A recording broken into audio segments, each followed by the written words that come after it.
અરવલ્લી મોડાસા મામલતદાર કચેરી ખાતે ઈ-કેવાયસી માટે વિદ્યાર્થીઓની લાઈન।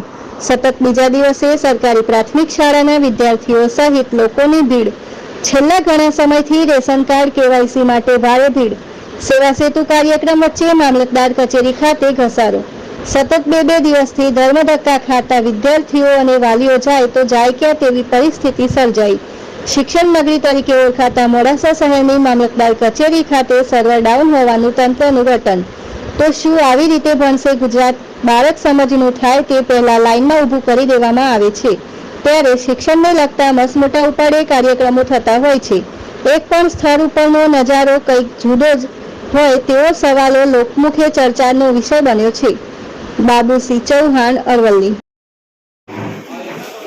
મારું નામ પટેલ દિનેશ કુમાર અમનલાલ, શાળા નંબર 2 ત્યાંથી બાળકો શિષ્યવૃત્તિ દરખાસ્ત બનાવવા માટે ઈ-કેવાયસી ફરજિયાત હતો। અમે કાલે પણ ઈ-કેવાયસી કરાવવા માટે બાળકો લઈને આવ્યા હતા, પણ કાલે સર્વર ડાઉન હતું એટલે 2 કલાક અમે રોકાયા હતા, પણ થયું નહોતું એટલે આજે હું ફરીથી બાળકોને લઈને આવ્યો। સર, આ કેવાયસી શું કામ કરવામાં આવે છે? અને શિષ્યવૃત્તિની દરખાસ્ત બનાવવા માટે કેમ કે ફરજિયાત કર્યું આ સાલ।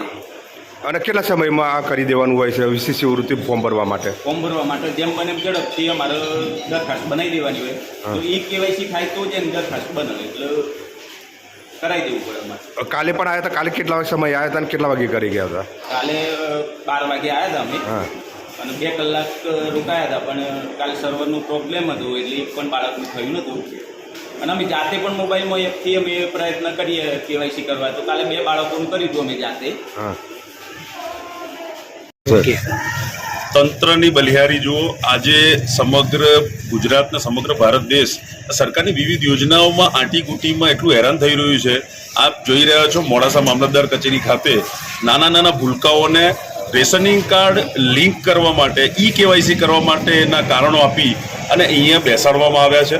નાના બાળકો જેને હજી દુનિયાદારીનું ભાન નથી, સ્કૂલમાં ભણે છે, ફક્ત ને ફક્ત સ્કોલરશીપ માટે રેશનિંગ કાર્ડ ઈ-કેવાયસી કરેલું હોય તો જ સ્કોલરશીપ આપીએ, આવા તૂત ચલાવીને બાળકોને બેસાડ્યા છે। 2 દિવસથી આવે છે, એમનું કોઈ ઠેકાણું નથી। અને આપ અંદર જઈને જુઓ કે જ્યાં આમ નાગરિકોને પણ એટલી બધી તકલીફો પડે છે, એ ઓફિસમાં શ્વાસ લેવામાં તકલીફ પડે એવું છે। નથી કોઈ વ્યવસ્થા બેસવાની, લોકો હેરાન થાય છે। નાના ભૂલકાઓને લઈ જે રૂટીન કામ તો થતું જ હોય, એ સિવાય પણ રેશનિંગ કાર્ડ ઈ-કેવાયસીનું નવું તૂત જે ચલાવ્યું છે એમાં લોકો હેરાન થઈ રહ્યા છે। હું સરકારને એક ચીમકી આપવા માંગુ છું કે આ જ રીતે લોકોને હેરાન કરવાનું બંધ કરો। અને આજે સ્કોલરશીપના નામે કે અનાજનો પુરવઠો નહીં મળવાનો હોય, લોકો બિચારા સતત સ્ટ્રેસમાં રહે છે। જો આનું નિરાકરણ નહીં લાવવામાં આવે તો આવનાર સમયમાં અમે સમગ્ર નાગરિકો અને કોંગ્રેસ પક્ષ સાથે હું આનો આંદોલન પણ કરવાનો છું। અને સરકારે સાલમાં સમજી જવાની જરૂર છે। આ લોકો રોડ ઉપર આવી જશે અને તમને પાઠ ભણાવશે, એ પહેલાં સુધરી જાઓ।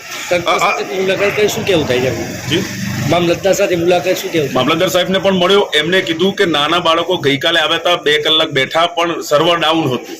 આજે એમને સામેથી બોલાયા છે, એમને નાના બાળકોને આ રીતે તમે હેરાન કરશો, એના કરતાં તો એવી કોઈ વ્યવસ્થા કરો કે ગામમાં સ્કૂલમાં જાય, આપણો કોઈ કર્મચારી જાય, કોઈ એજન્સીઓને તમે રાખતા હોવ છો નોર્મલ કેસમાં, તો એવી એજન્સીનો મોકલીને સ્કૂલમાં ઈ-કેવાયસી કરાવડાવો, કોઈ સ્ટાફનું રોકો, આ રીતે હેરાન ના કરો। ક્યાંક અણબનાવ અત્યારે સેવા સેતુનો કાર્યક્રમ ચાલે છે, દરેક જગ્યાએ સેવા સેતુનો કાર્યક્રમ થતો હોય છે, વિદ્યાર્થીઓને આવા કેમ લાભ મળતો નથી? સાચી વાત છે। સેવા સેતુનો કાર્યક્રમ તમે એક જે તૂત ચલાવો છો કે સેવા સેતુમાં આટલા બધા કામ થયા, લોકોને નાગરિકોને પડતી હાડમારી અમે ઓછી કરી દીધી, તો ત્યાં આવા કાર્યક્રમો કરો। અહીંયા શેના માટે બોલાવો છો?